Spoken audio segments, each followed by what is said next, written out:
The college football experience week 2 reaction show on the Sports Gambling Podcast Network is brought to you by DraftKings Sportsbook. Download the app now and use the promo code SGP. New customers can score $200 in bonus bets instantly when they bet just $5 on any NFL game. Only on DraftKings Sportsbook with the promo code SGP. We're also brought to you by Game Time. Snag the tickets without the stress. Use the promo code CFBX for $20 off. Save $20. What are you doing? Download the Game Time app. Use that promo code CFBX. We're also brought to you by Underdog Fantasy. Play Underdog Pick'em in college or NFL and win up to 20 times the amount of money you can enter in one game. Use the promo code SGPN. That's at Underdog Fantasy for 100% deposit bonus up to $100.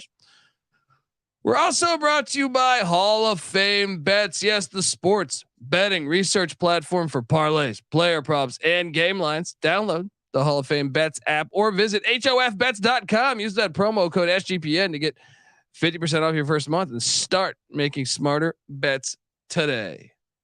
This is Brock Purdy from Iowa State, and you're listening to SGPN. Let it ride.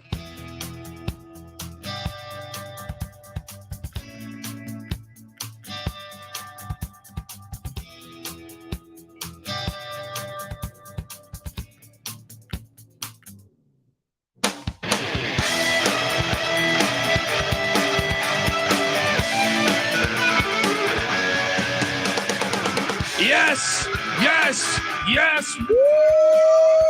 Welcome to the college football experience week 2 reaction show. Oh, we got a lot to react about.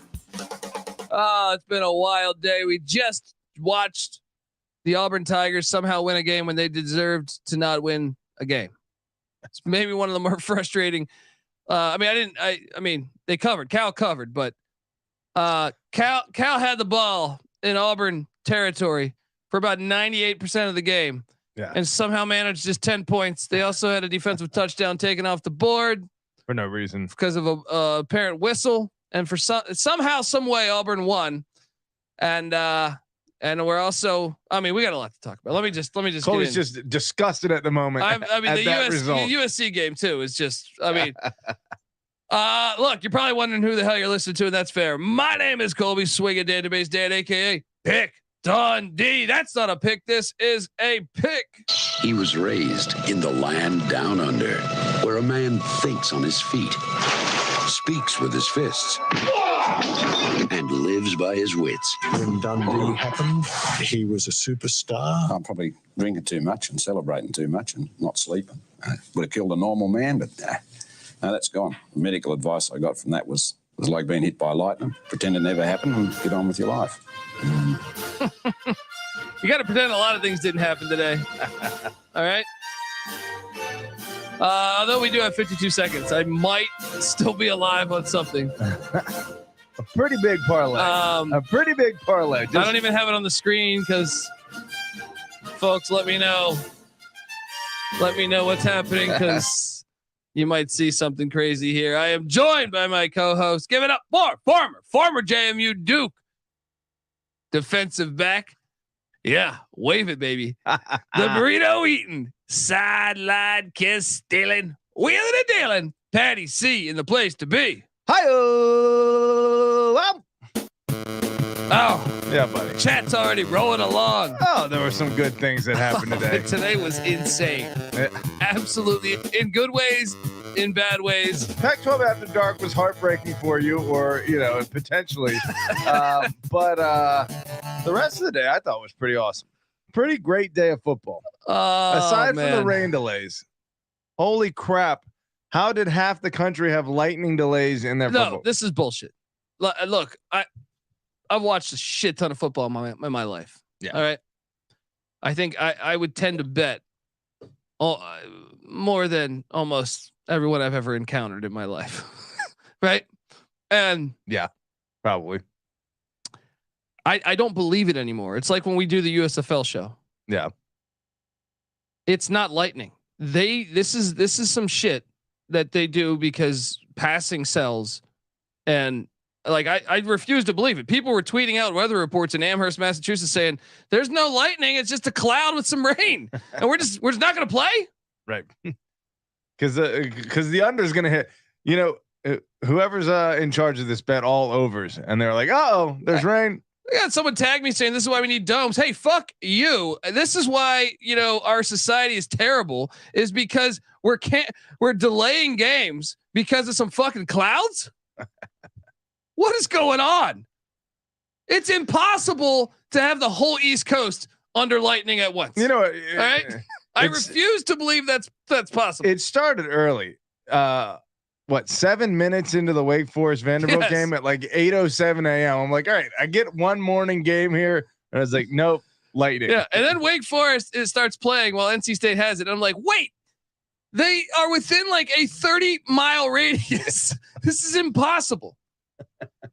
At Virginia Tech, it can't. This is just the Holy Cross game. I mean, it's just not possible. It's just not possible. Over focus on the lightning. I don't believe that was lightning. That I even checked it. They didn't even say because of lightning. They said because of weather. Okay. So they're not saying lightning delay. They're saying weather delay. Weather delay. What the fuck is that? That would be a new development. We want to watch sport. We want to watch football in weather. If rain was a cause for a delay. No, this is some shit in 2020s, dude. I have watched college football every fucking season passionately since the early 1990s. All right. Yeah. And I never recall some shit like this. Yeah. Where half the East Coast is on lightning. 30 games on fucking delay. It did make the afternoon slate pretty entertaining though. I'll give them that. We got like 50 games playing at the same time. It's just nonsense. Oh yeah. I see it went final, Noah. I see it went final. Perfect. They were in striking distance too. Get this. They were in striking distance and they didn't get it done. Folks, in case you're wondering what the hell I'm talking about, is I was on the final leg of a parlay for $6,000. And all I needed was USC Stanford over 69 points. and at halftime, USC was up 52-3. Yeah. Right. Or no, 49-3. Yeah, 49-3. 52 points. So I had 52 points at halftime. So where I was on pace for 104 points, and it didn't fucking hit. Are you kidding me? First, you're slow white pieces of shit for Stanford. Your little tight end reverse when you're about to walk in the end zone, but your foot hits out of bounds. Oh my God! And then how many drops? How many 40-yard passes dropped? Passes for Troy Taylor's squad. Look, that was ugly.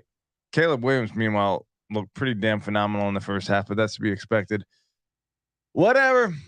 Say la vie, but it's not easy. It's not an easy pill to swallow. I hate everything. I mean, look, I had a great day in a way, but not when I'm about to make $6,000 on $100 parlay. Unfucking. How many legs was that thing? What it was? Let me see. Iowa was on that thing. Oklahoma State was on that thing.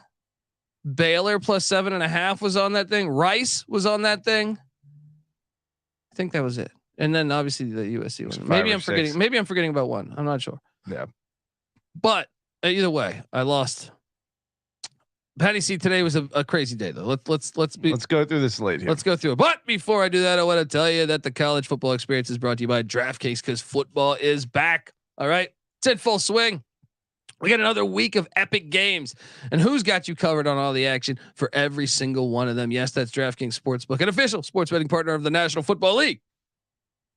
New customers can bet $5 on football and get $200 instantly in bonus bets. What are you doing? Get in on the NFL action, week 2 action that is, or week 1. You know, you still got a little bit of time with DraftKings Sportsbook. Download the app now. Use that promo code SGP to sign up. New customers can bet just $5 and take home $200 instantly in bonus bets only on DraftKings Sportsbook with the promo code SGP. The crown is yours. Gambling problem? Call 1-800-GAMBLER. Visit www.1800gambler.net. Gambling problem? Call 1-800-GAMBLER. See DraftKings.com/sportsbook for details. State specific responsible gambling resources. Bonus bets expire 7 days after issuance. We're also brought to you by the Game Time app. Buying tickets to your favorite events shouldn't be that stressful. All right. And look, Game Time's the fast and easy way to buy tickets for all things: sports, music, comedy, theater, whatever's near you, essentially.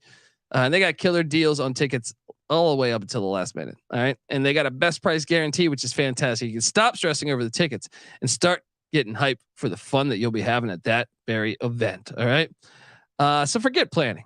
Forget planning months in advance. That's never done. That's never been successful in life. All right. Asshole Chris Columbus, that, huh? Look, the game time guarantee means you'll always get the best price. Look, if you find tickets in the same section or row for less, Game Time will credit you 110% of the difference. All right. Download the Game Time app, create an account, use the promo code CFBX for $20 off. CFBX terms apply. Once again, CFBX $20 off. Download the Game Time app. Last minute tickets, lowest price guaranteed. All right, we are back in the college football experience as I still have one bet out there in the universe with Hawaii and Reese Poffenberger. They're neck and neck in the and man, maybe I mean Patty C. Wake Forest beats Vanderbilt 36-20. Once again, the ACC doing their thing against the SEC early on. I don't want to hear one fucking thing about the SEC being the best conference this year.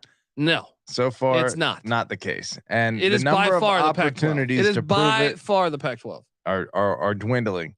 The Pac-12 playing excellent football again. How many more weeks for the Pac-12 and for I guess the Big Ten and for the Big 12? Maybe you could say the ACC. Maybe you could say the ACC. Yeah, you could say the ACC. Yeah. The Big 12's played pretty good football too. No, they had a bad week 1. Okay, but Texas showing up this week 2. I mean, they have the Baylor blemish. And then, yeah. Okay. It's probably the ACC or the Pac-12 at this point. Yeah, I would say those two. Ironically speaking, obviously, the two of the ones that probably won't exist by 2050. You can make an argument that the upper echelon of the Big Ten has looked pretty damn phenomenal too. Although Ohio State will get to not exactly destroying it, but yeah, early on. Let's talk a little bit about Dave Clawson because they look the same. Look, I know Hartman's doing good at Notre Dame. I can't tell there's a difference between Wake Forest. Well, that's exactly my point. And we've been going at it with each other a little bit this week. Not really going at it, but disagreeing, but I think ultimately agreeing about the importance of the transfer portal in 2023. And we've said, okay, obviously Florida State, Colorado, any number of teams are showing how important and how useful the transfer portal can be. Texas State. Yeah. I'm pushing back. I'm saying, Dabo Swinney got all this criticism about how he is not adapting with the times and how his approach is not sustainable to not use the transfer portal and to just focus on player development. Meanwhile, Wake Forest has had all they do is lose their quarterbacks to the transfer portal. See, but I don't put and Dabo, the next guy up is always ready to make that offense run. But look, Dabo's system worked because he had top 5 NFL quarterbacks. It's not like Ferentz or Clawson where you're just like, no, the system, they build them up. Right. It's like, no, they just went out and got the best quarterbacks and a bunch of other 5 stars. You have Trevor Lawrence and Deshaun Watson. That's where I feel like the argument doesn't work for Dabo because he hasn't proven that he could do that. He hasn't, but I do think independent of that, I think the approach of actually developing your players, when you do player development, I think you get players for longer. You get more committed players. Sure. And I think Clawson has the incubator. He calls it. He puts players in the incubator. There you go, dude. But honestly, look, Sam Hartman's doing fantastic at Notre Dame. Yeah, Sam Hartman's doing great at Notre Dame. But like, if I didn't tell you, let's say you were asleep all summer, all off season, and you woke up and you watched the game today, and you just had it on mute, you wouldn't know. It's more or less what happened. You wouldn't know that Sam Hartman was not playing for Wake Forest. Right. Yeah. If right, I wouldn't. If you were told he switched his number, I would just be like, oh, yeah, okay, it's true. They're off and running. Griffiths, Northern Virginia guy. Ashburn. Hello. Yeah. Is his brother the backup at JMU? Yeah. Hello. Wake Forest transfer. There you go. So that's what Wake Forest does. That's why George Mason needs to start their football program. Yeah. Because look at Wake Forest has done. That's what George Mason would be. Exactly. No, game 2, Colorado Buffaloes. I tried to tell you folks, see, I'm bitching because I just lost $6,000 on a parlay, but I really had a great fucking day. It's just, I just could taste that parlay. So look out, just watch him go. I mean, I bet the shit out of Deion Sanders. You did. And I think I had this analysis fairly accurate. I would say I said that Nebraska has absolutely nailed that. No, Nebraska has no offensive talent. And in a shootout, Jeff Sims will make a lot of mistakes. All they have to do is load the box and make him pass. Yes. Lo and behold, or make him hand off, because he definitely was having a hard time handing off. How many Buffalo's fumbles did he have? a lot. 3, I want to say. Yeah. Colorado 36, Nebraska 14. Nebraska scored a touchdown with 1 second left to get it to 14. Dressing it up really late. Yeah. Shedeur Sanders 31 of 42, 393 yards. Yet to make a turnover this year. Guy has 900 passing yards through 2 games. I'd say he's made the transition pretty well. Yeah, Jeff Sims 9 of 15, 0 touchdowns and an interception. That offense sucks for Nebraska. They suck. They might lose to Northwestern this year. It's not even that. Like I felt the like defense isn't that bad. Yeah. What was the how did that game play out? The recap. It was 13-0 at half, but 0-0 after 1. You know. Well, Colorado let a lot of opportunities get by them in the first half. Dion was even talking about it. But like, you know, they were in field goal range. They get a false start. You know, they just shot themselves in the foot a lot in the first half. Yeah. But I thought Nebraska played them pretty well. No, defensively they did. They made Shedeur feel uncomfortable the first half. Second half though. Second half he was just doing what he found wanted. his groove. He found his groove and he started going. And Patty C, you know, I locked up. Not only did I bet the hell out of Colorado the past 2 weeks on the money line in TCU, and then this one, I laid the 3, but I also have a substantial bet on Colorado over 3.5 wins. How do you think that's going to go? That's looking pretty good right now. Although, I mean, next week they're essentially another rivalry game. Basically said they're hosting College Game Day. It sounded like either win, lose, or draw. They were going to Colorado next week. Obviously, with the win, that's where they're going to be going. Yeah. Big noon kickoff week 2 of primetime college football. A big noon kickoff week 1 too. Was it? Yeah. Oh, for TCU. Yeah. Primetime's getting that hype. Dude, they had the number 1 recruit in the nation there today. Checking it out. So making it happen. Oink Oink in the chat's asking if Colorado's going to make a bowl. Well, let me just, I'll say this. If they get Colorado State next week and they have 3 wins, they still have Arizona State, Stanford, Arizona on the schedule. But I do believe like the Pac-12, they picked the wrong year to try and, you know, climb the Pac-12 ladder. Usually it'd be a lot easier, but this year Pac-12 is looking dynamite. Yeah. So what do you make of the Buffs so far, Patty? Well, like I said, I expected a 1 or 2 point win out of them, and it made me look like an idiot when they completely dominated that game. I got to be impressed, and now I'm starting to think they're a fucking contender in the Pac-12 because a lot of the teams that, you know, the Pac-12 has gone back to its old self, which is a lot of offense and not so much defense. And Colorado kind of is able to fit that bill, although they play great. Elite quarterback play, super fucking elite quarterback play. Yeah. Shedeur Sanders right now has Heisman stats. Yeah. Yeah. And he's in his 3rd year. So I don't even know if, you know, the NFL is a possibility, but I imagine sticking around with his dad for 1 more year. And like you mentioned, NIL. Noah in the chat says, do you have any thoughts about Fox doing their stuff at Colorado 3 weeks in a row? I can tell you this. Will it be 3 weeks in a row for Colorado? Well, no, ESPN will be next week. Yeah. Right. Yeah. But still, I mean, Fox, I think that morning show that Fox does is terrible. Personally, I think it's produced terribly. Like they don't blend well together. Like the 4 personalities, like ESPN's is actually decent. It reminds me of the NFL's CBS show back in the day when they have like Bill Cowher, Shannon Sharp, and Phil Simms. I always thought it was unorthodox. It didn't go smooth. When then you go watch Jimmy Johnson and Howie Long and Terry Bradshaw, and you're like, that's smooth, right? I don't know. A lot of them are all. It's hard to find the like Fox good one is chemistry. the chemistry sucks to me. I don't know. It's terrible. You know what? I'm gonna push back on you a little bit. Yeah, I like it when Leinart and Bush.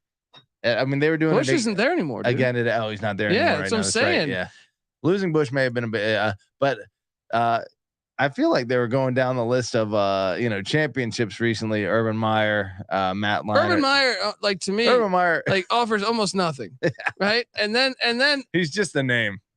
I mean, maybe he gives a little bit more analysis than like he gives a lot of credibility. I think all of them. I just think it's a bad mix. It's just, to me, it's boredom. When I turn it on, I'm like, I get nothing from it.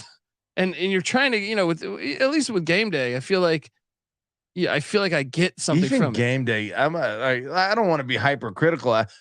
I'm still mildly entertained, but I feel like it was a better mix with the way they had it with Pollock, Herb Street, Corso, Dez, and fucking who's the host?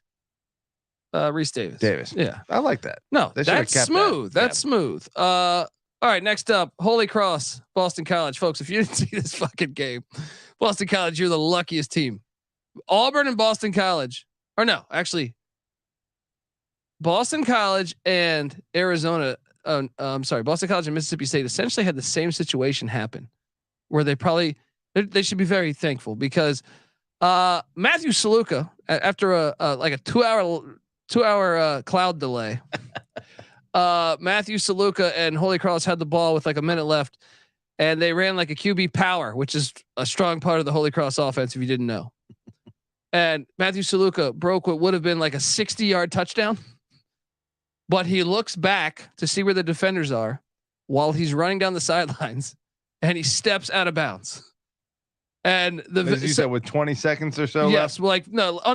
under a minute and 20 seconds left, because the next play, or maybe the play after that, he gets strip sacked. But I'm saying like Boston College did nothing. It was just him running out of bounds on his own. Yes, it was just a straightaway for them, and he just fucked up, right? Yeah. The same thing happened with Arizona's wide receiver before it went to overtime. Yeah. Arizona catches a pass. They're down 3. To be fair, there was contact on that. Yeah, there was a tiny bit on that one. The Saluka one was keep just himself inbounds, which he probably could have. The Saluka one was just him. Yeah, it was a very, very Matthew Saluka's my guy. I don't want to dog him too much, but it was a very unathletic moment. I'll say. White moment. Yes. But oh man, but I still hit. I did play the money line, but they covered the 10. A Daniel Jones moment. If you will. Yes. Dude, Boston College is very, very lucky to be 1-1 right now because Hafley, they're going to get their ass kicked by Florida State next week. They are going to get their fucking ass kicked by Florida State next week. Not exactly breaking news to the world. I'm just saying they dodged a bullet today, man. Yeah, they probably should have lost to Holy Cross. Yeah, and same with Mississippi State. Mississippi State, I mean, at least that one was a little bit of a push. But like, man, I thought that guy had it. I thought he had a touchdown. Yeah. Okay. Can you take anyway? Boston College plays UVA in a couple weeks. I know you're excited about that matchup. Look, I think UVA is a better team than you want to give them credit for. I don't think you've watched them as much as I have. I watched the game today. I had it on the TV. Yeah, I don't think you're paying close enough attention. Yeah. I think you see, the score change and you go, something happened. I can write it off. So pull up their schedule and give me the 4 wins. Perry Jones, exploding. I know they have Boston College. I'll even give you the Boston College one. And even though I think they have athletes, and look, Tennessee was able to limit those guys getting touches. And you know who else was able to limit them getting touches? Tony Muskett. But I kind of want to give one of my fucking game balls away right now, or my keggers. Fire away. I'm giving an early kegger out to Anthony Calandria, the true freshman. Lost. Dude, I don't care. Oh, stop 20 of 26, 377. He's the guy looks like he's fucking 12. 20 of 26, right? 19 of those was the wheel route. Well, right? Whatever it was, it worked. No, it didn't. They lost. Well, but I don't JMU care. finally caught on when that cloud delay happened. JMU was like, we got to stop the fucking wheel route because the wheel route is just slicing and dicing us for 75-yard passes. He did start 15 of 16. I was just like, dude, what is going on here? When I watched that game, every successful UVA play was a wheel route. He can throw the wheel. Let's give the man credit. It was actually very frustrating to me because I was like, what? Hey, JMU. Hey, they're having. You think it was frustrating to you? I'm watching my team. This is the only game I care about all year here. By the way, you see this fucking UVA hat? Oh yeah, V's down, smash V's down. And those coward fans are a couple clouds, and you can't come back. JMU fans, shout out to JMU fans because they. Well, you know what happened is Mike Hollins scored the touchdown right before the rain delay, and that was the feel good moment that the UVA fans came out for. They don't give a fuck if they win or lose. They got their feel good moment, and then the rain happened, and they said, "All right, we're out." And then 30 minutes later, the stadium was 90% purple, and we came back and won. So thank you, JMU. Well, let's stay in the state of Virginia. because my bets have been hitting, like especially early in the day. The Boilermakers somehow, some way, Virginia Tech was favored. I don't understand why. Who's making these They lines? kept it pretty close. The spread was what on that one? Was Purdue ever losing in this game? I don't think Purdue was ever losing. I don't think so. Yeah. So it was tied. Purdue was getting a field goal. Okay. Yeah, that's silly. Virginia Tech sucks, Patty C. Can we just be honest? They don't suck. You like bad. to. You really like to give your Virginia school some They're love, not man. good. They're not good, but let's be honest. I mean, Purdue's decent, and they gave them everything they could handle. You know, that game was tied. They never were losing. All right, a tie game, 21-21 for a lot of it. No. All right, it was. I feel like it was 17-17. Maybe it was 17-17. Okay. Either way, Purdue got up 17-0. Virginia Tech came storming back to tie it at 17. they're not good. Purdue was definitely better. Hudson Card is pretty damn good. Yeah. I hit on all those. No, I did not hit on this. Notre Dame and NC State. NC State's the worst fucking school. Like, shout out to Notre Dame. I think they're actually. I think we were talking earlier. I think Notre Dame can beat Ohio State this year. Now, South Bend in a couple of weeks. Let me. And the offense looks crisp, but Notre Dame's. NC State. Hello. Well, they are what they are. Oh my God. I mean, this score is misleading. Hey, Brandon Armstrong right over the middle, hits the receiver right in the fucking hands. Bounces off his hands, intercepted. You right? know, I think he's just covering for the fact that he was hyping Brandon Armstrong like he's the golden god. 3 interceptions? You can't say that for all of his passes. All I gotta say missed field goals. NC State a missed 20-yard field goal. What are you doing? NC State is always going to be NC State. That's the worst part about it. Yeah. Any big moment, it's like you're right there. That field goal would have gave him the lead in like the late third. They blew it. Notre Dame balanced offense. Sam Hartman 286. Austin Estime 134. Well, he had an 80-yard run. The first play out of the cloud delay. Estime. Yeah. He's a good back. He is a good back. He's got some wiggle for a guy that big and some speed. No, but dude, I'm actually like the more, and I know, someone was talking in the chat about what the NIL has potentially done for college football. Can we load that clip up? If you're watching on YouTube, youtube.com/the college experience. This is a funny moment because to me, I'm sitting there watching the games today. Yeah. Okay. So anyone notice Saban can't win or on an even playing field now that we play college athletes?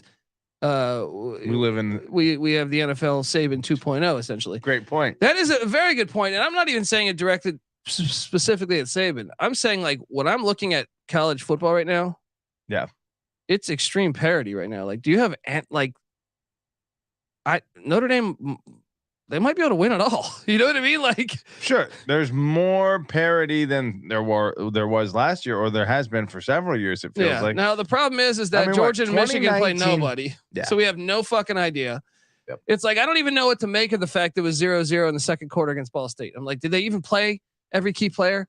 I don't even put that game on the fucking. I have 30 TVs here at the studio. I don't even put that on TV. I'm like, that's a use. This is Ball State, Georgia game. Yeah. So I'm like, and same with UNLV, Michigan. I'm like, no. Yeah. No.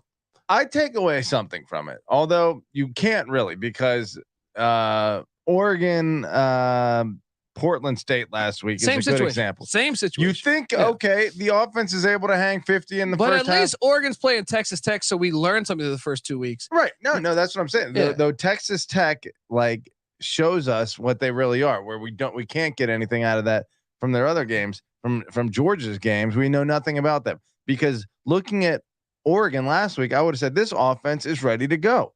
You know, anytime you hang up, that's why you got 81 on anyone. That offense is working. But that's why you got to deduce two things. Yeah, home environment, and then Portland State's terrible in the FCS. Sure, right. Just like we saw Kent State and Arkansas State, and we'll key in on Oklahoma and UCF. Yeah, well, I have to agree with you because I would have expected Oregon to have performed a lot better, and they barely survived that game. I mean, doesn't Notre Dame look like one of the most complete? I know Navy. That Navy win does not look very good for Notre Dame because they played Wagner, who's one of the worst FCS schools, if not the worst FCS school, and they only won 24-0 today. That was Navy's second game. So that that to me, I get it. Notre Dame's resume is not, but today I learned more about Notre Dame. Yes. And they seem complete when I watched them. Balanced. They seem like they have a good defense. Yeah. They seem like they have a good quarterback, a good rushing attack. Yeah. They're going to be able to take whatever you give them, and take advantage of it. And Hartman is efficient. He's just not even passing the ball too many times. Only 24 attempts, but 286 yards, 4 touchdowns. It's efficient as shit. He's just a veteran. He makes the right throws. I feel like even when they're not completed. Yeah. That's why I think he's 37 years old though. This is what you want in the modern college football. Look, they got Central Michigan at home next week, and then they host Ohio Central State. Michigan should have lost to New Hampshire today. They needed Central Michigan needed a game last second field goal as the clock expired to beat New Hampshire. Fight. Yeah. Ohio State, meanwhile, Western Kentucky next week, figuring that's a win. They haven't been blowing teams completely out of the water. Ohio State looks a little suspect. Dude. They do. But once again, is this them playing just awful? I get it. Indiana is a Power 5, but are they? I mean, yeah, that's a good question. No, they're going to lose at Notre Dame. Isn't that the worst though? Is you see like the schools that are like the powers for the most part are the ones that are untested. Playing cakewalk schedules. It's Yeah, like, they figured it out. It's like even Ohio State, when they gave them a conference game on the road at Indiana, it's still at Indiana to open the season. So do we really learn that much? But they didn't look that good. No. And they didn't look that good today against Youngstown. No, Youngstown was tied early with them. Yeah. I think you can take a lot away from what happens in the first half of a football game. Obviously, against lesser competition, in the second half of a football game, you're expected to pull away. But if you're not pulling away against much lesser competition in the first half, humongous red flag. Yeah. Let's move along and talk about how Utah beat Baylor, because look, Utah, you did not deserve to win this game, but you won it. And that is, I got to give Whittingham some respect, because they're on their 4th string fucking quarterback, 3rd or 4th. He's a freshman. They don't have a lot of their key guys. And to go win on the road, I was on Baylor +7.5. I also was on Baylor money line. I felt like Baylor was the right side. I felt like Baylor was the better team today. But this is a win. They got lucky. This is a win that's great. If you're a Utah fan, this is an awesome fucking win. But, and I know Ryan Hesty in the chat is saying, anyone else feel like that was PI at the end of the Baylor game? I mean, should it probably have been called? Yeah. I'm okay with it not being called, but I think it was pass interference by the definition of the way they call it every fucking Saturday. That was pass interference. Does it drive me crazy that they call every little tic tac thing? Yes. Cause I kind of think he was just throwing up a jump ball, and I'm okay when it's just a jump ball like that if they don't call it. But in the modern day where they want offense and they want a ton of points because offense sells to I'm drawing a blank idiots. on this. Yeah. Hold on. There's a pass interference. The final play of the game, Baylor throws a pass, and it was basically like so Utah came after him. So the quarterback just had to throw it up. Yeah. And Baylor's guy did get like kind of shielded. Like when we just watched the Cal game, they called that on Cal. Remember that? A pivotal play where Auburn gets a touchdown. Yeah.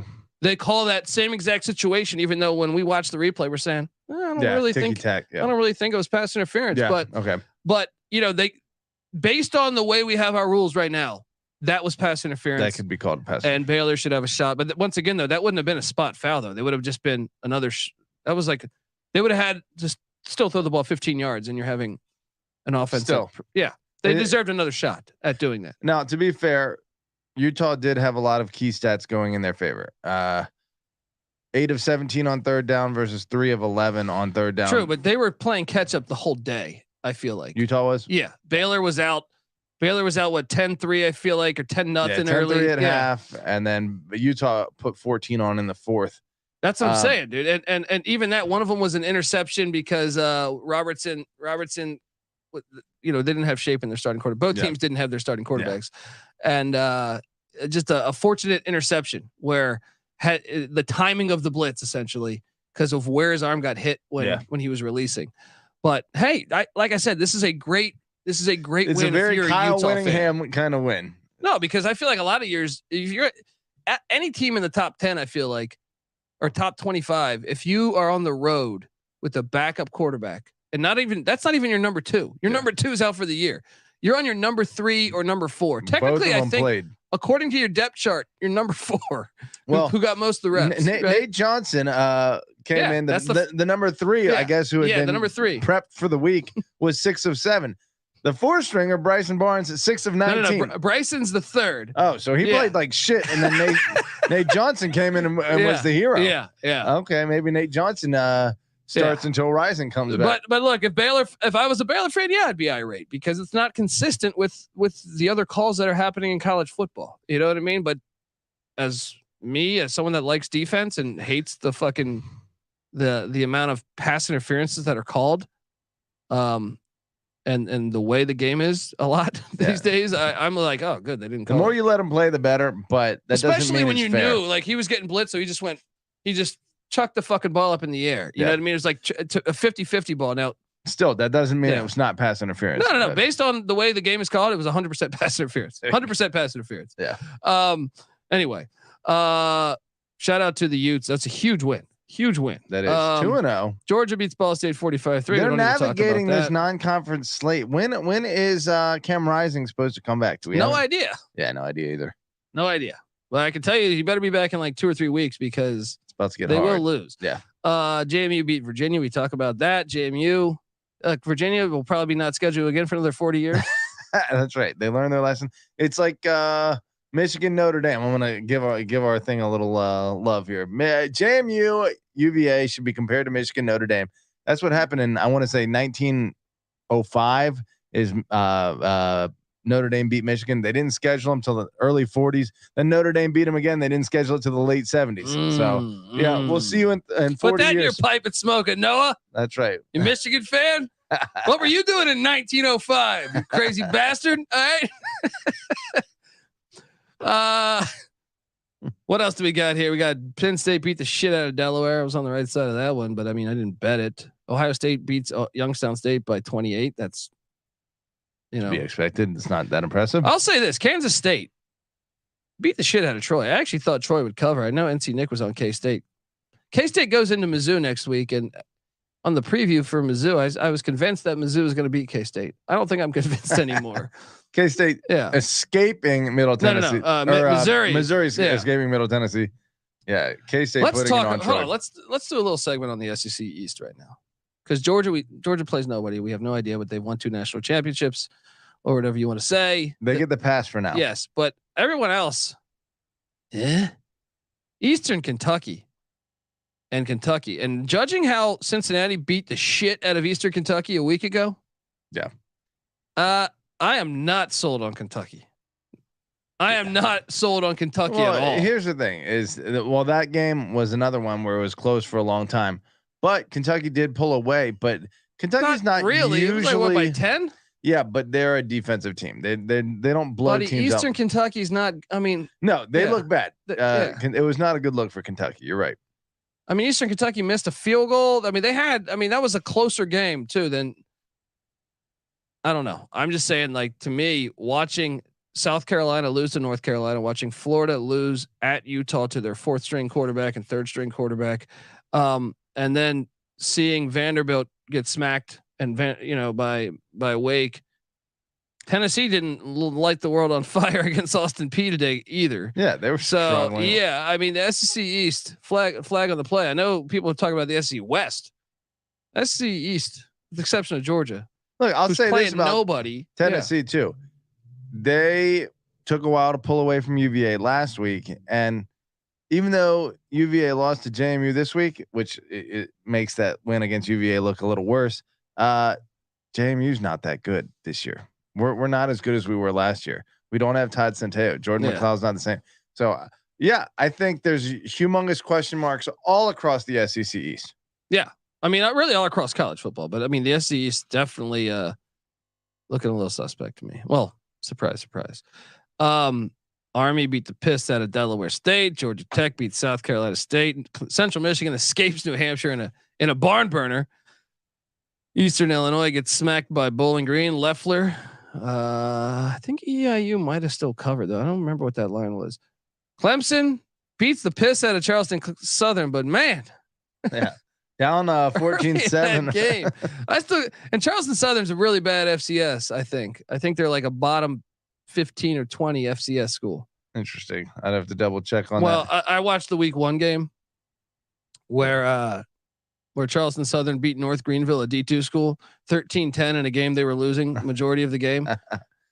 Charleston Southern was 2-8 at the FCS level in 2022. Terrible. They're terrible. So at least you dressed it up a little bit, Clemson. But Patty C, like, not a good look. I'm concerned about the future of the Clemson Tigers this year.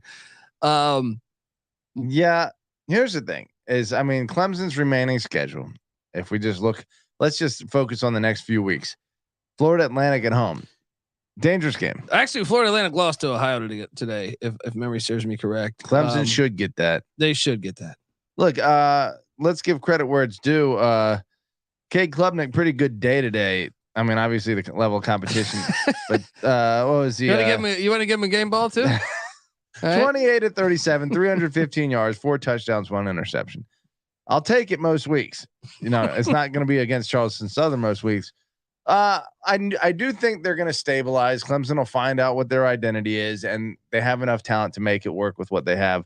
But upcoming on that schedule, Florida Atlantic, then they host Florida State. Probably be College game day there. Big environment. I'm of the opinion right now Florida State's going to beat them by 30 fucking points. You know what I mean? Probably. Like, it's at Clemson, and I know Clemson's beaten them like 10 years in a row, but not 10. Listen to what's coming after Florida State. Yeah, at Syracuse, they're going to lose. Dangerous. They might lose. Syracuse. Here's what I don't understand. This is why it's all a sham. Like, Syracuse has played Colgate and Western Michigan. What's the difference between UT Martin and Ball State and Colgate and Western Michigan? Because if anything, Syracuse has been more dominant than fucking Georgia. Yeah. Well, they started out a lot higher. That's the difference. At Syracuse, Florida State at Syracuse, then hosting Wake, dangerous, right? Probably lose to Wake, or they've been getting the better of Wake for a while, and it's in Clemson, so maybe they get that. Bye week, then they go to Miami. They're gonna lose that. Could lose that. I was impressed today with Miami, but to NC State, that they're gonna lose that. Right? They I could. would think Hosting Notre Dame, they could lose that. It could be a six game losing streak for Clemson. We'll see. I think they'll be okay, but Gary K says Syracuse isn't beating Clemson, but Syracuse kind of fucks with Clemson normally. Yeah. You know what I mean? Like even when they have Deshaun Watson and shit.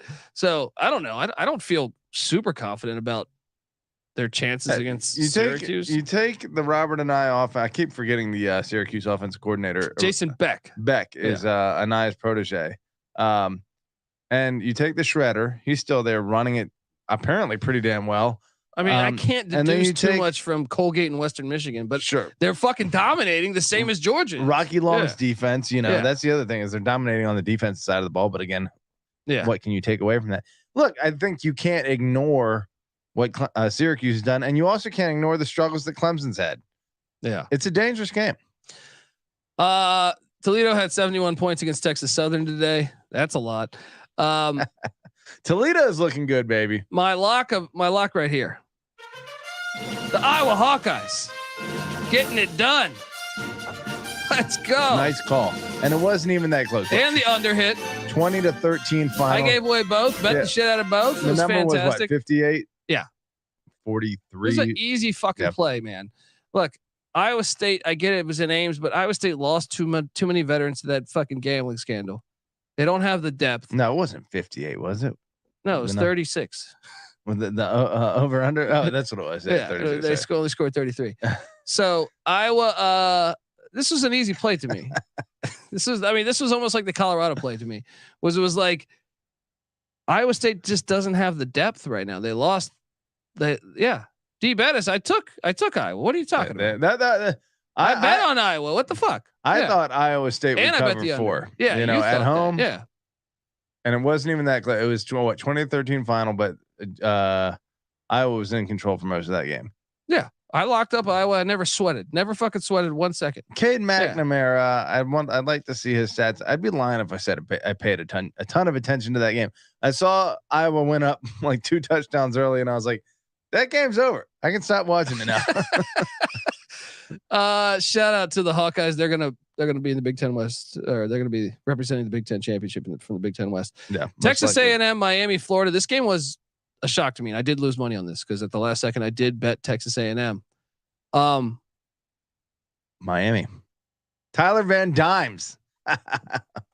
Let me ask you something. I'm curious. I'm impressed with Miami through 2 games, right? Yeah. Is Texas A&M like? I don't. Noah, go ahead and clip that because you'll probably never hear Colby say that again. Well, let me ask you this though. Yeah. Is it like I don't trust the Miami Ohio team? Like that win doesn't mean much to me, but Miami looked good, right? Yeah. A&M was 5-7 last year, even though they're fucking talented everywhere. Sure. Are they actually going to be good this year, Patty C? Who knows? Beating New Mexico 52. But this can be one of those blinding wins then, where you think you're buying into some stock into Miami, but I'm like, wait. Of course, you better buyer beware on Miami. They look good, man. They look good. The tackling by Texas A&M was fucking atrocious. Yeah. When Miami has talent, it usually is apparent on screen. Miami's always going to have the problems that they have typically, which are disciplinary issues. I don't think that's going away ever, but they do have a little more talent this year. Their offense is moving. 38 points, 48 points against A&M. Yeah. And then they should go on a 3-game win streak here. Bethune-Cookman at home, at Temple, and a bye week before hosting Georgia Tech. Yes. They'll be ranked when they have to go to North Carolina. Could be a nice season for Miami. It could be. It really could be. That was a huge win. Shout out to them. And how's that hot seat going for Jimbo and Road Rash Face? We shall see. I mean, A&M, maybe the SEC West will be kind to them. Although they have ULM next week, and that is officially a big game for a Bowden. Well, never fade a Bowden in a big game. ULM is 2-0, baby. And they beat Army 2 weeks ago or last week, and Army looked pretty damn good this week. So yeah, all of a sudden ULM Bowden doing his thing down south once again. I didn't bet this game, but UTEP Northwestern I assumed was going to be a close game. Northwestern. Wow. 38-7, dominating performance. They scored 38 unanswered because UTEP scored the first drive of the game. Impressive. But you're still pussies. All right. Yeah. And the way you handled your little fucking thing is you're full of pussies. Northwestern. Fuck you still, Northwestern. UNLV covered. I was on UNLV. I didn't bet it, but they covered. This is like the Georgia game. I can't deduce anything from this. Are you a little concerned that Michigan isn't scoring more points? No, they don't even have who cares? What does Harbaugh have to do with calling the offense? Is he normally the play caller there? They could have ran it up more. It's like USC scored 49 in the first half and punted it the rest of the fucking way, right? Sure. But usually you want to build up a really healthy lead before you call off the dogs. Well, I would say 21-0 at half, 35-0 after 3. They were up 35-0 buddy. Yeah, okay, but it took them 3 quarters to get there against UNLV. JC McCarthy 22-25. That's promising. But I'm a little concerned that they're not exploding offensively. So you don't think they're legit, is what you're saying? I'm not saying I don't think. Well, we legit. won't know for another month. All right? Yeah, I would say Bowling Green's coming into town, and then they get Rutgers. Actually, Rutgers. I would say it'll be 2 months before we see for the Scarlet Knights. It could be Rutgers. Yeah. Rutgers playing. Hey, I'm on the over. I have a ticket for Rutgers on the over. We knew Shiano was going to get it done eventually. Some of these coaches they take a little longer than you think. Like Chip Kelly, it took like 4 or 5 years. Yeah. You know. Yeah. Greg Schiano, I thought it'd be overnight. It's taken a few years, but maybe this is the year he has a breakthrough. Next up, Michigan State covers for me. I didn't bet this, but I picked it on Tally site. Johnny Football asks, who has slower, more unathletic white dudes, Stanford or Northwestern? Question as old as time here. Yeah, I'm going to say Northwestern. Yeah. Look, Michigan State beats the Spiders of Richmond 45-14, and Mel Tucker apparently might have been on the phone saying this. Why did I get mixed up with that bitch? Because she got a great ass, and you got your head all the way up it. Mel Tucker. I don't know the story. I haven't even clicked on it yet, but I saw like it's 5 essentially seconds. the Louis C.K. situation Yeah. going.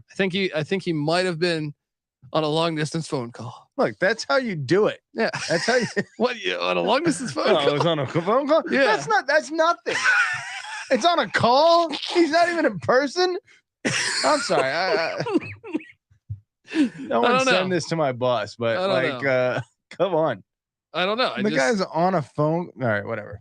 Good round, you're celebrating with your appetite. Bad round, you're using your appetite to forget about the round. I'll tell you something about appetite. It's a real fucking great thing. I'm sure that's what we sound like right now, but I was on the Salukis and I bet the Salukis as they beat Northern Illinois. This was fucking easy. Man. My FCS plays, by the way, fire. Absolute fire as they go. Second time in a row they've beaten the Northern Illinois Huskies. Great rivalry. Put this on the schedule every year. I had fun watching this game. Invite Southern Illinois into the MAC. Northern Illinois. They should be in the MAC. All the way out there on the fringe by themselves in Illinois. MAC. Yeah, invite them up. Yeah.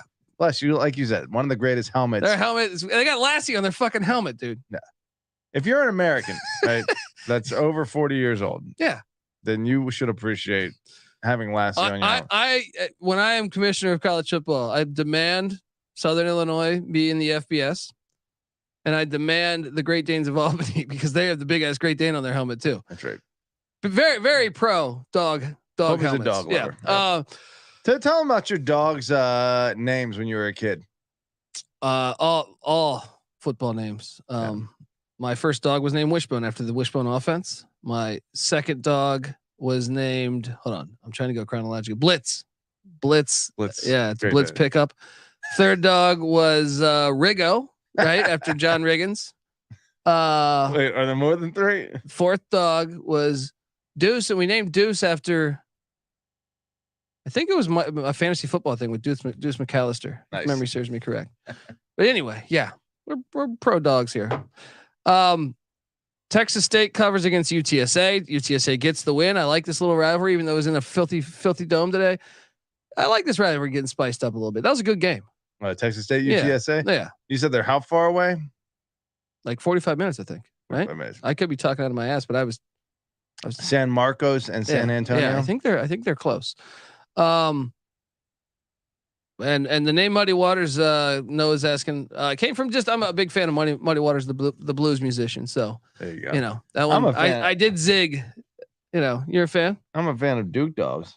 Oh, there you go. There you go. Hello. Yeah, my Muddy Waters just fantastic. A lot of people don't know. If you go listen to I said Zed Leplin. Zed Leplin. It's a cover band here in LA. You know it. Led Zeppelin. A couple of their songs they're covering are Muddy Waters originals. UTSA though with a nice win. This is the most annoying game of the day. Ole Miss 37, Tulane 20. This game. Hey, guess what? None of us would have taken Tulane if we knew Michael Pratt wasn't fucking playing. All right. Yeah. Pretty annoying. Hey Fritz. Yeah. Take your slam. I understand the competitive edge here, but damn it, we're gambling here. All right. None of us would have taken. He didn't even dress. Even the report, like Pete Thamel reported, like, he's questionable. He's going to be throwing passes in the way. He'll test it out. And I was like, he's going to play. Come on, it's the biggest game of his career. Yeah. No.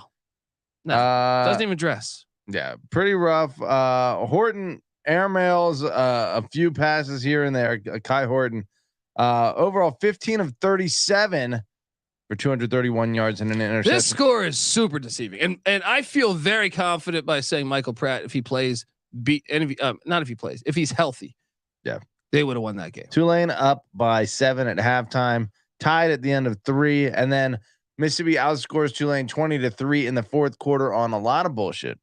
Ole Miss got a false start that helped them. They had a phantom false start. Yeah. Right.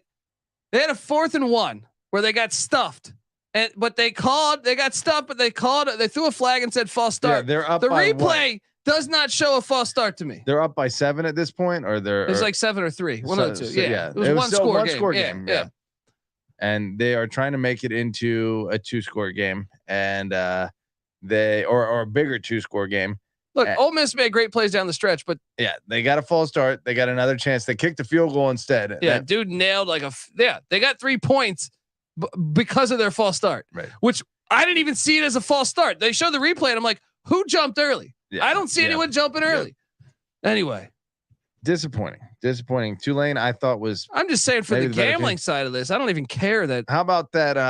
Let us know. Toward the end of the game, Jackson Dart, the Tulane linebacker has him dead to rights on 4th and 4. He just boom evades him, throws a pass to the tight end, touchdown. A lot of things that could have, one thing here or there, But there was Tulane a lot of open wideouts that backup quarterback missed. There's a reason why he's the backup. Yep. If Pratt's there. Credit to Ole Miss, not making excuses, but that game was closer, and I'm sure. Look, to me, that was kind of the game of the year because Ole Miss is probably the toughest game on their schedule, and if Tulane wins that, then they have 13-0, a season following. You need Michael Pratt to play that. They're 11-2 season. Get him where some they stem beat cell USC. injections. Give him some fucking steroids. They would have a super legit argument for the playoff if he had played and they had won, but he didn't play. And they fucking lost, and it sucks. Miami, Ohio beat UMass. UMass over, looking a little more questionable. This game just ended, I feel like 5 minutes ago because of our cloud delay. Okay, Marshall beats East Carolina. Unfucking believable. Unload on Mike 31-13. Check this out. The game was close. What if I told you in the fourth quarter East Carolina was winning 13-10 and we had just stopped them? We're like, hey, guess what? We're doing great. And then we decided to rough a punter, and all of a sudden, Marshall's got a first down, right? And then Marshall does a trick play for like an 80-yard touchdown, right? They do a trick play for like an 80-yard touchdown. And then ECU and their filthy quarterback play, the very next play, they throw a pick six. I mean, this thing can't. Garcia is it? Yeah. Highest recruit ever. Fuck recruiting rankings. Okay, get him off the fucking team. Unimpressed with now. What's your Mike Houston? He's a 1. He's a 1 right now. You got it, dude. You had a 13-10 lead in the fourth. What the hell are you doing? All right, I'm out. We're gonna be 0-3. We're gonna go up to Boone next week with our shitty quarterback play. Mason. You had all offseason to bring in a transfer. The FCS got quarterbacks. I see Poffenberger lighting it up every fucking Saturday. Mason Garcia had almost twice as many rushing yards as he has passing yards. He sucks. He fucking sucks. 10 of 23 for 62 yards passing, but 16 rushes for 118 yards rushing. Sucks. He's kind of a ninja on the ground. No. I can't watch that team. All right. Disappointing loss. Look, Marshall, a decent team. They were the dog in that game. Until the fourth quarter, ECU should have won the fucking game. They should have. Either way, how old is Mason Garcia? Is he old enough to get the fuck out without having any problems? All right, get him out of here. All right, send him seaworthy. Let's go. Join the fucking Navy, Mason. All right. What I like about Colby is his reactions are as visceral about ECU on a weekly basis as mine were about UVA this weekend. I'm not the type of dude that likes to get online and scream, conspiracy. But when the UVA player fumbled, they reviewed it. It was a clear recovery and fumble by UVA and recovery by JMU. I started screaming online. I started screaming conspiracy. That's what I'm saying, man. You got to yell at somebody. Yeah, you do. All right. I want to tell you that the college football experience is brought to you by Hall of Fame Bets. Win bigger by betting smarter this NFL season with Hall of Fame Bets, the sports betting analytics platform for parlays, player props, and game lines. Research NFL, NBA, MLB, and soccer bet with historical stats and data. Yes. I mean, this is just fantastic, right? You can stop betting in the dark and join over 30,000 users researching with Hall of Fame Bets to craft more intelligent, data-driven parlays. Download Hall of Fame Bets app or visit hofbets.com and use the promo code SGPN for 50% off your first month today. Start researching, start winning with Hall of Fame Bets. We're also brought to you by Underdog Fantasy. Yes, Underdog Fantasy has a way to play alongside your favorite football team all season long with their fantasy pick'em game. You can pick between 2 and 5 players, select whether they'll go higher or lower on their stat projections. Then you can do what we all do. Sit your ass down and watch. All right. That's what we do. You can win up to 20 times the amount of money in a single game by going 5 for 5. It's a fantasy game, but you could win real money. So watch along, make picks, and maybe make a little extra cash over on Underdog's mobile app or website, underdogfantasy.com. When you sign up with the promo code SGPN, Underdog will double your first deposit up to $100. That's Underdog Fantasy promo code SGPN. I did give away, this was an easy play, San Jose State minus, what was it, like 26? That was easy. Fucking won 59-3. I gave that away. Made money. That's what we do. Hope you listen to the morning show. Cal Poly. That's John Madden money. That's Sam Heward's squad. Wonder how Seven Cordillero only 205 yards and a 59. Well, they took him out. They took him out when they're up 28-0. I'm sure they took him out. Sam Heward 11 of 17 for 66 yards. Not a 5-star performance necessarily. Maybe living off that. You know what else was not a 5-star? Or dad/uncle's name. You know what else was not a 5-star performance? Arkansas only beating Kent State by 22 points. Questions arising out west in the SEC as well. Washington beat the shit out of Tulsa. South Alabama beat the shit out of the Lions. Penix. I got to see who's leading the total passing yardage through 2 weeks, because Penix did pretty well in week 1 too, and he led this week with 409. The spray. Wait, Penix leading product. Is that I don't know. I'm talking out of my ass right now. Get me out of this fucking studio. I'm gonna say this. Washington, a very legit, and you've made this point a bunch. Washington, a very legit Pac-12 contender. Oh, they're gonna fuck with USC, I think. Yeah. App State, North Carolina, great fucking game. Great game. Brutal. It sucks because I was rooting for App State, and they put on classics every year. Yeah, they really do. App State won 2 years ago. You said 8. I think 8 straight games against Power Fives have been 1-score games where they've won. At Penn State overtime. I think Wake, Miami. Miami had to make a last-second field goal to beat them.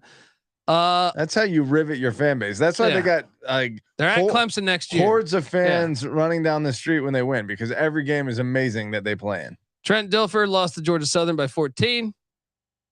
All right. Well, don't steal his players because they suck ass. All right. No, I'm joking, Trent. You're Ohio, the Bobcats. Curtis Rourke and these other breaks did beat the Owls of Florida Atlantic. Tommy Herman. That's a nice. See, I was off on that. See, I think NC Nick locked that one. I didn't log it, but I definitely thought FAU was going to get it 17-10. It's respectable. Yeah. Fordham, the Rams. Hey, Rabbit, do you know how to rabbit? FCS showing up, getting the dub at Buffalo. Hey, Wisconsin fans, are you a little worried because you kind of struggled with Buffalo, and Buffalo just lost to Fordham, who got destroyed by Reese Poffenberger week 0. Was it 34-14? 34-13. Yeah. Fordham. Look, Vince Lombardi's not walking through that door, but he was today against Lombardi Buffalo. Magic, baby. Yeah. New Mexico State ate shit against Liberty. Liberty and JMU are the best schools in Virginia. There it is. Give me the rankings, because ODU won today too. They have to be behind Virginia Tech, but they gave Virginia Tech a little bit of a scare. So it goes what? It goes 1 JMU, 2 Liberty, 3 Tech, 4 ODU, 5 Virginia. Well, I can't just William and Mary is better. Is going to beat Virginia this year. Without head-to-head matchups, we're going to do this database wise. I can't deduce who's the best just on an eye test. But hey, we are 1-0 in state of Virginia play. So is Virginia Tech. So I know we have a shit ton of other games to talk about, but Morgan State Akron was the funniest fucking game. I have a win total for Akron on the over. Akron had no business winning this game today. No, they had none. Yes. Morgan State is running out the clock, right? They're literally. If this guy does not fumble the ball, miracle at the Meadowlands. That's all you have to say. This is the Herm Edwards shit. Miracle at the Meadowlands. If you're old enough to remember that, they're one run away from the game being over. And they're one kneel down the ball away. They would have had the punt, and they would have got the ball with 3 seconds. Yeah, Akron would have. But instead, the running back fumbles, and Akron takes it back to the house. Absolutely fucking hilarious for someone like me who's on the Akron win total over, which Colby's sweating bullets. Wow, I am not encouraged about that bet still, but you take the win. Take the win and move along, man. Morgan State's got to be. That's a tough loss, man. That is a super tough loss. That's as bad as it gets. Oklahoma beats SMU 28-11. Now, here's the thing, Patty C. What do you got? I don't know how to take this one, because I'm like, I felt like Oklahoma was in control of this game the whole game, right? Yeah. But at the same time, but they weren't. SMU's defense was ass last year. So I don't think SMU's defense is going to be good this year. And if you only scored 28 on SMU's defense, am I a little concerned? I am. Here's the other thing. They weren't in control the whole time. At a point in the second half, maybe midway through the third or even close to the fourth, it was 11-14. You know, SMU was very much in striking distance of winning that game. Oklahoma turned it on, pulled away. Yeah. But yeah, what did SMU do last week again?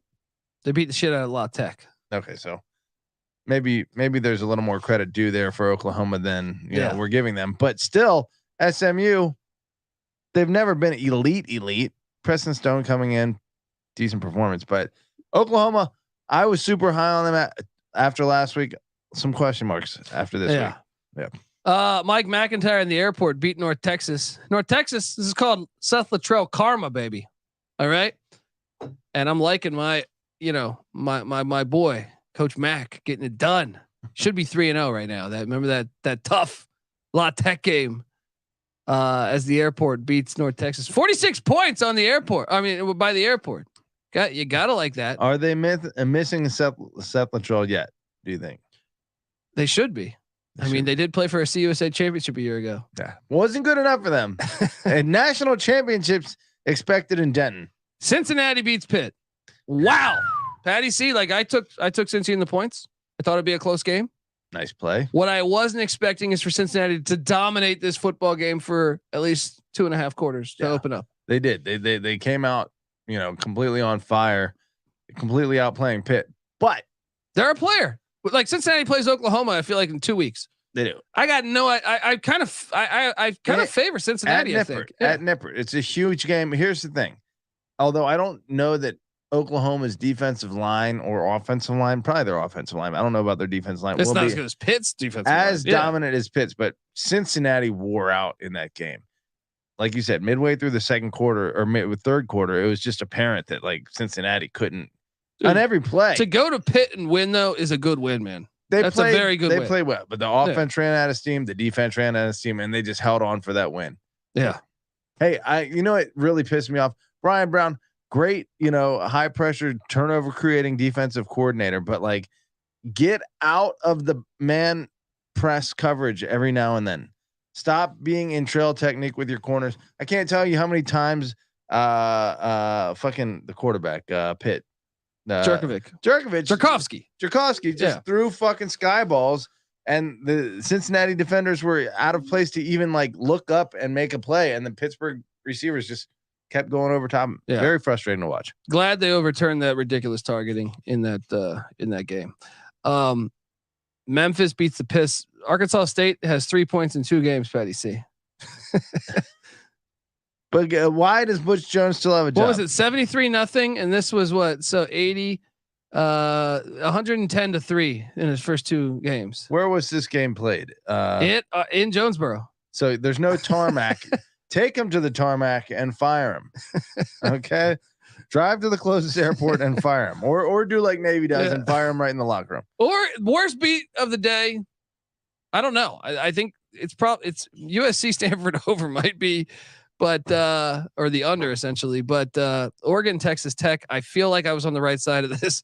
I had Texas Tech money line. I also had Texas Tech plus 7.5 points, and Texas Tech was at the 47-yard line driving when a quarterback's arm gets hit, and by his arm getting hit, the ball goes like 3 yards instead of 10, and it goes right to the defensive end or linebacker or whatever. And he takes it to the house. Yeah. Absolutely fucking brutal. Absolutely brutal beat on this. That was tough. By a half point. Especially when, like you said, they were at the 45-yard line. They had a double-digit lead in the second half. Yeah, they had the lead most of that game. Yeah. Great. Unexpectedly, for me, Pac-12 though, huge road win. Yeah, got it done. But still, Texas Tech, a little more credit due than I had originally given them.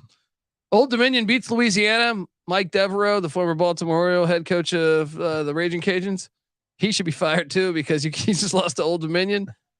That program, that's one that's just atrocious. It's just.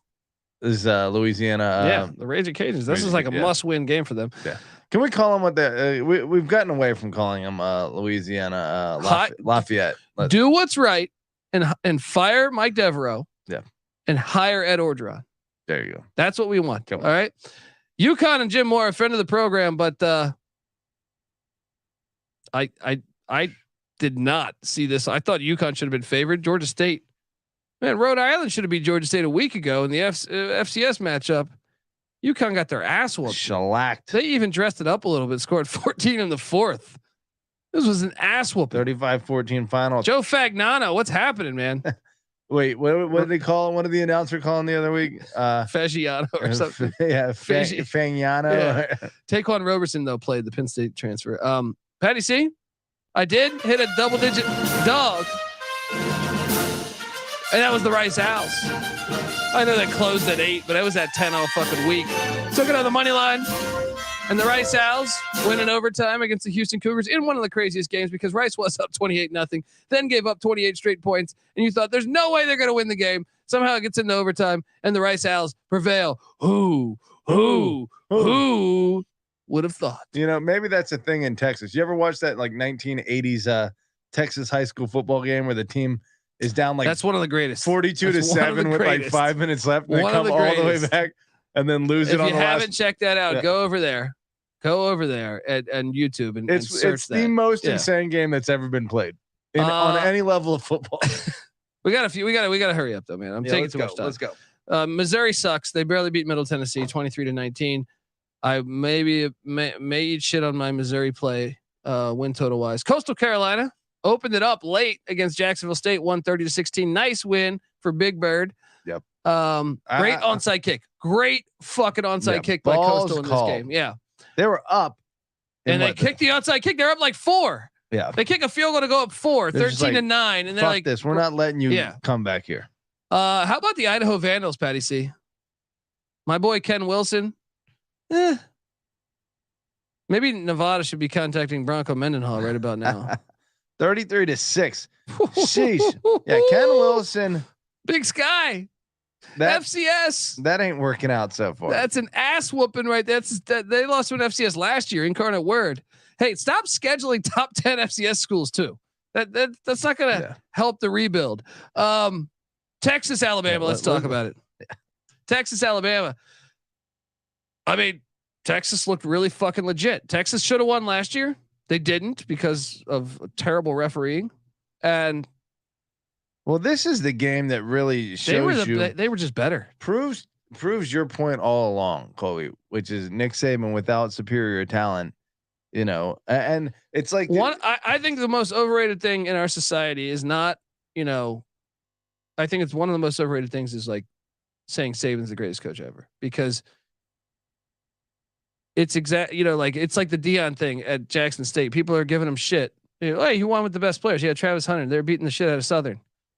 Yeah, that's what Nick Saban's been doing his whole fucking time. Yeah, and illegally. You know what I mean? Like, look, I know they've been playing. There's a few schools that are on that in that club. So he's beating their schools. Yeah, but he has had the best talent pretty much every year. And the years that he hasn't outright had the best talent, what has happened? Yeah, he fucking loses. I mean, they got beat down today. This game. Like there was no fluke. I think Texas, you play it again right now. Texas beats the shit out of them again. Yeah. I mean, these teams were very, very closely matched. I think, you know, Texas put 21. No, the difference was the quarterback. The quarterback play was good. 24-38 for Ewers, 349, 3 touchdowns, 0. But how many passes from what's the guy's name? Milroe? Yeah, Milroe, where you're sitting there saying, I mean, there was like 5 or 6 passes that I was like, ooh, like they didn't get picked and they could have been picked. Who is the running back they had that was their starting quarterback when they lost to in 2014? I got to look him up, but it's essentially the same. Blake Sims, right? Not Blake Sims. No. Who was it? I know who you're talking about. I'll look it up real quick. Yeah. But it's kind of the same situation where they just have a running back there throwing the ball around. He's doing pretty well as a thrower, but yeah, and when it comes to needing to be able to throw. Is it Blake Sims? Blake Sims, right? It's Blake Sims. Yeah. Because they you know what it was? They had Phillip Sims, the recruit from Virginia. Phil Sims. And the guy who won't say Washington Redskins. Yeah, that's right. And then Phillip Sims, the actual quarterback, didn't make it. But Blake Sims, you're right. It was Blake Sims. Yeah, he sucked ass and they couldn't win when it counted against Ohio State. Similar thing going on for Jalen Milroe right now. UCF wins on the Smurf turf. This game was fucking insane. This game was fucking insane.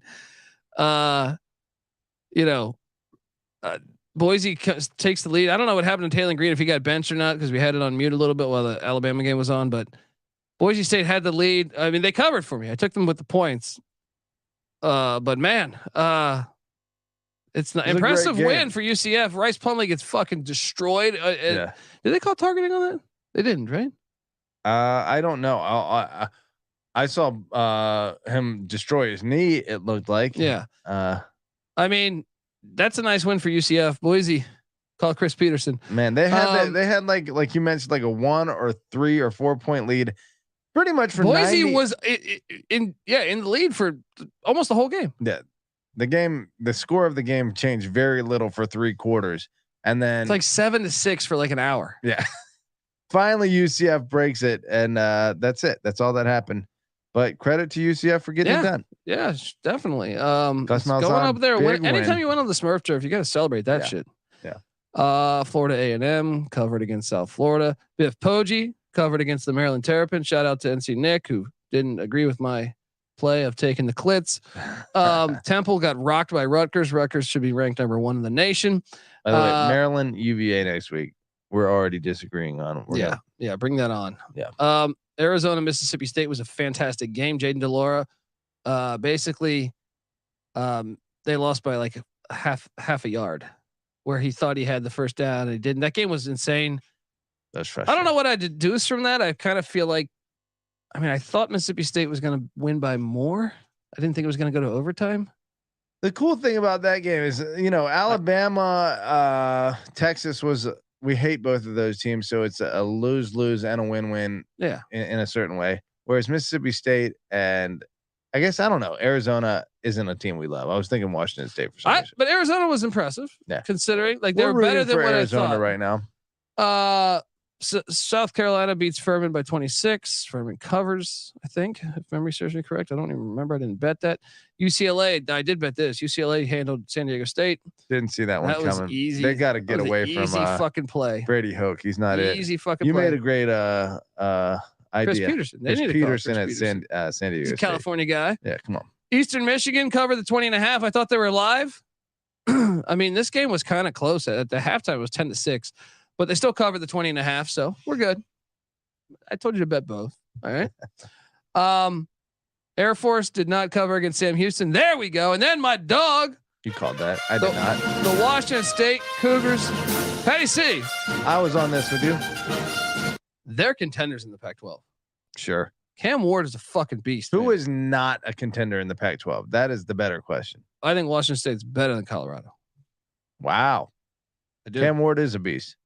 Look, I'm saying this as a Colorado fan. Wazoo's got a better defense than Colorado. That's the difference to me.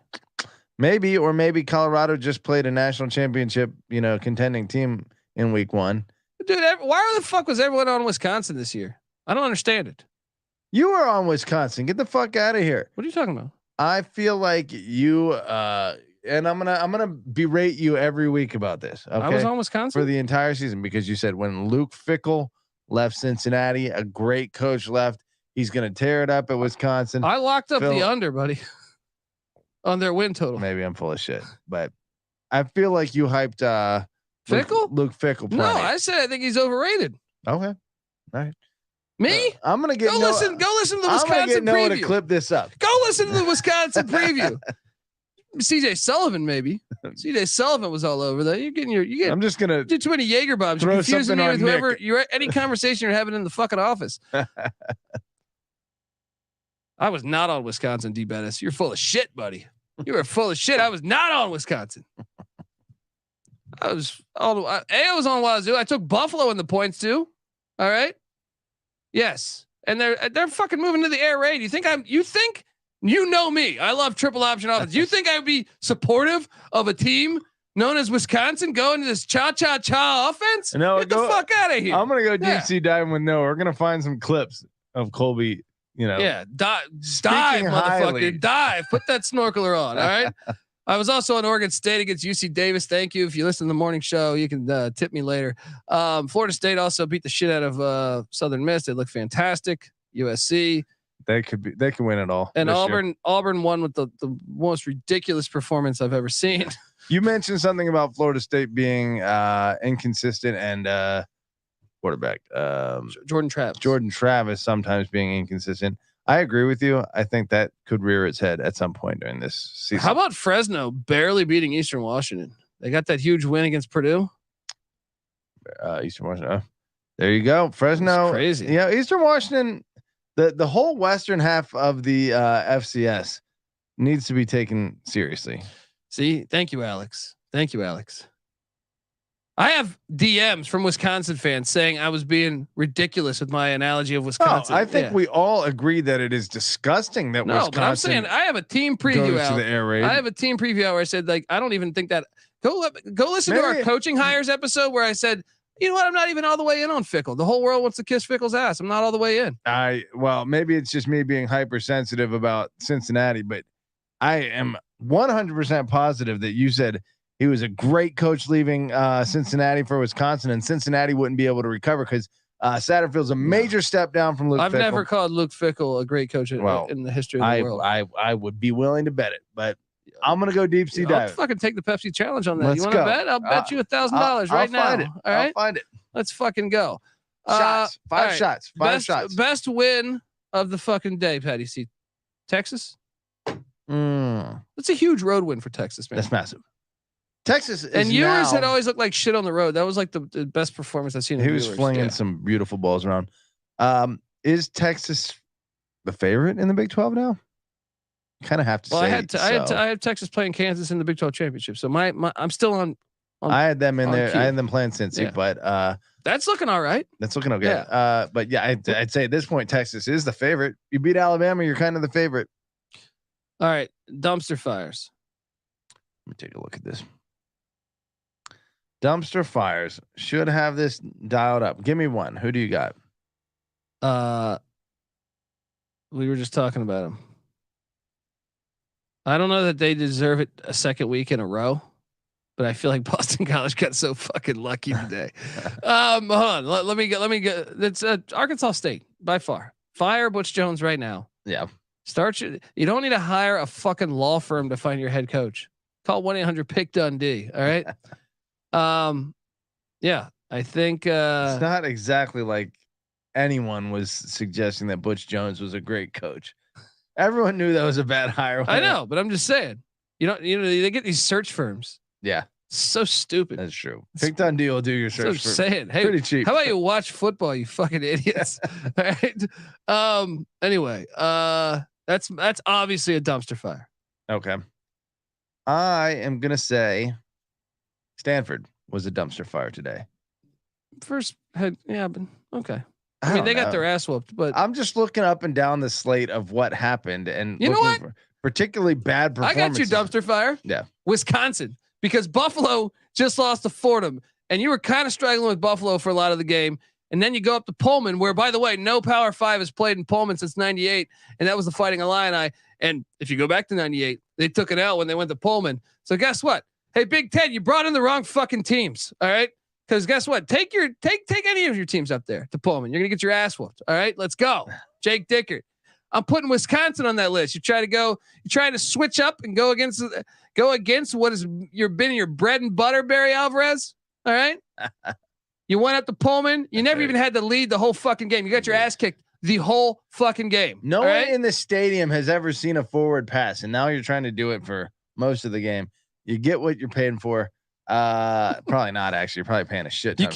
You can't say ECU is a dumpster fire because they were never favored in any of those games.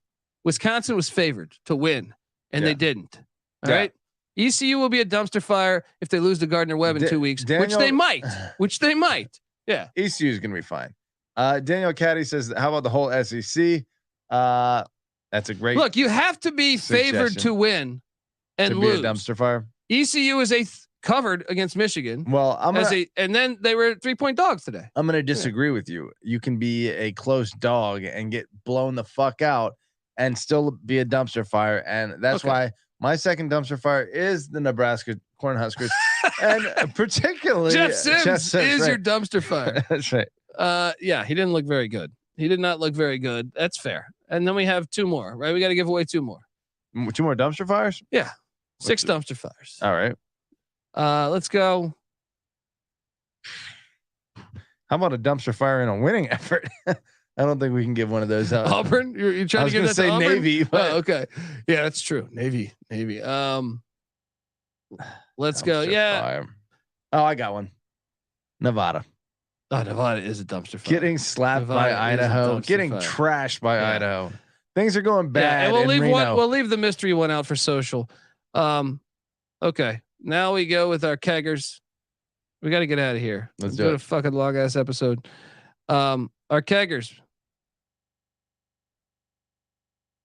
I'm trying to think. These are for the players. For the players. I mean, Shador Sanders hasn't had a turnover. He's one of my keggers. Yeah.